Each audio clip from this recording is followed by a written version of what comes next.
விளாத்திக்குளம் வழக்குல இன்னைக்கு தண்டனை விவரம் வெளியாகிருந்தது. இந்த தண்டனைக்கு வரவேற்பு தெரிவித்திருக்கிறார் முதலமைச்சர் விஜய். இதனுடைய முக்கிய செய்தியை நம்ம பார்க்கிறோம். விவரங்களோடு செய்தியாளர் மணிகண்டனும் இணைஞ்சிருக்காரு.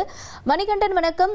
இந்த வழக்குல தற்பொழுது தண்டனை விவரம் வெளியாகிருந்த நிலையில முதலமைச்சர் விஜய் தரப்புல இருந்து என்ன சொல்லப்பட்டிருக்கு, மேலும் நிலவரத்தை நீங்க பதிவு செய்யலாம்.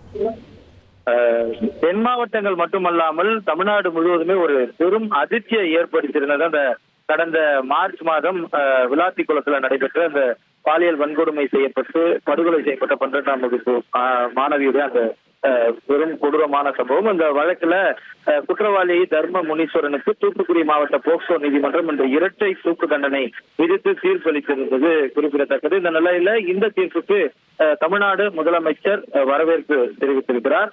முக்கியமாக இவ்வழக்குல 71 சாட்சிகளிடம் விசாரணை நடத்தப்பட்டு துரிதமாக விசாரிக்கப்பட்டு தர்ம முனீஸ்வரன் என்ற குற்றவாளிக்கு பாலியல் குற்றம் மற்றும் கொலை குற்றத்திற்காக இரட்டை தூக்கு தண்டனை வழங்கப்பட்டுள்ளது. இக்கொடூர சம்பவம் நடைபெற்ற 3 மாதங்களுக்குள் மிக துரிதமாக நீதி வழங்கப்பட்டுள்ளது. பெண்கள் மற்றும் குழந்தைகள் பாதுகாப்பினை உறுதி செய்திடும் அரசின் நடவடிக்கைகளுக்கு உற்ற துணையாக வழங்கப்பட்டுள்ள இந்த தீர்ப்பு வரவேற்கத்தக்கது என தெரிவித்திருக்கிறார் தமிழ்நாடு முதலமைச்சர். கடந்த 2 தினங்களாக பல்வேறு மாவட்டங்கள்ல நடைபெற்று வரக்கூடிய சிறுமிகள் பாலியல் வன்கொடுமை கொடூர சம்பவங்கள் விமர்சனத்துக்கு உள்ளாகி இருக்கக்கூடிய சூழல்ல தமிழ்நாடு அரசு அதற்கேற்ற சட்ட ரீதியிலான முன்னெடுத்திருக்கக்கூடிய சூழல்ல இன்று வெளியாகி இருக்கக்கூடிய தீர்ப்புக்கு தமிழ்நாடு முதலமைச்சர் வரவேற்பு தெரிவித்து பதிவு செய்திருக்கிறார்.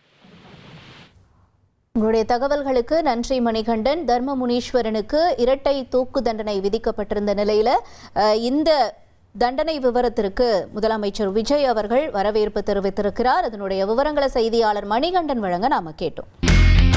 இனி செல்லும் இடமெல்லாம் செய்தி. தந்தை டிவியின் வாட்ஸ்அப் சேனலை ஃபாலோ பண்ணினா செல்லருக்கும் இடமெல்லாம் செய்தி. இதோ QR கோட் இப்பவே ஸ்கேன் பண்ணுங்க, ஃபாலோ பண்ணுங்க.